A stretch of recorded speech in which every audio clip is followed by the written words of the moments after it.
For Lab 2, we are using the momentum principle and Newton's second law to observe and make predictions about an object falling downward from a resting position, which was dropping a paper plate straight down from about waist level in my experiment.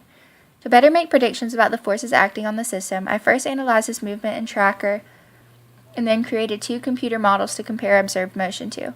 One computer model was with only gravity acting on the system, and then the second model was with gravity and drag acting on the system. I used a position versus time graph to compare all three models' data and observed that my experimental model most closely resembled the computer model with the forces of gravity and drag acting on it. As an object drops, we know that there are at least two forces acting on it, the downward force of gravity and the upward force of drag. We used both Newton's second law and the momentum principle for this experiment because the net force is not equal to zero in this case, because the system does not have a constant velocity, since it starts at zero and increases as the plate drops. Therefore, F net is equal to the rate at which momentum changes.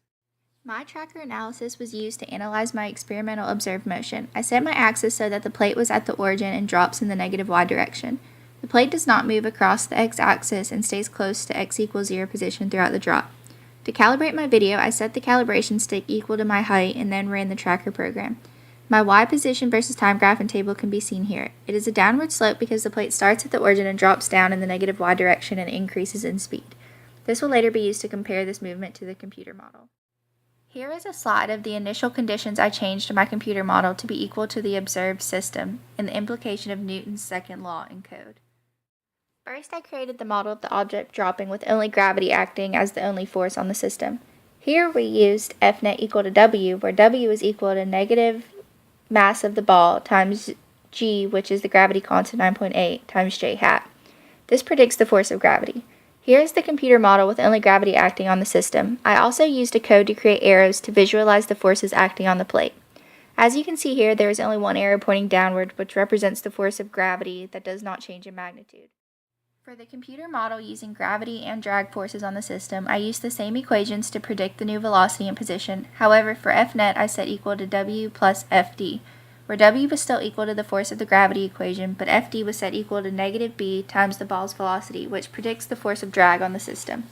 I used the value of b as 0.0325, which was found experimentally by plugging random values into b, and observed which one gave me the final position of my observed motion, which was the vector 0, negative 1.11, 0. This is my computer model with the force of gravity and drag acting on the system. As you can see, as the ball drops, there are two arrows this time.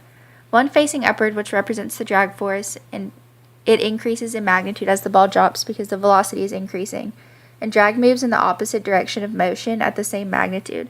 Therefore, as the speed increases, the drag force also increases. This is my graph of the comparison of my y position versus time data for all three models. The blue line is my experimental observed model, the red is the line of the Python model with only gravity acting on the system, and the yellow line represents the Python model with both gravity and drag acting on the system.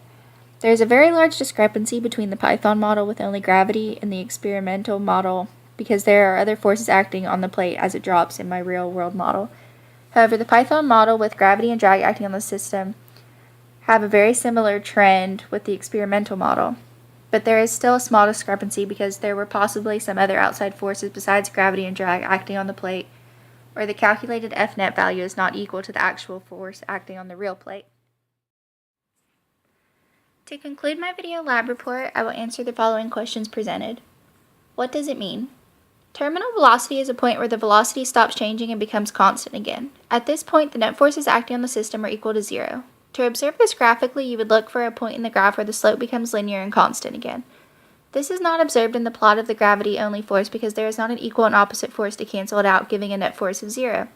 However, when I created a computer model extending the time of the drop for the gravity and drag model, you see the line becoming more linear over time as the forces balance out. What if? If the plate were initially thrown downward, it would reach a terminal velocity quicker than if it were just dropped.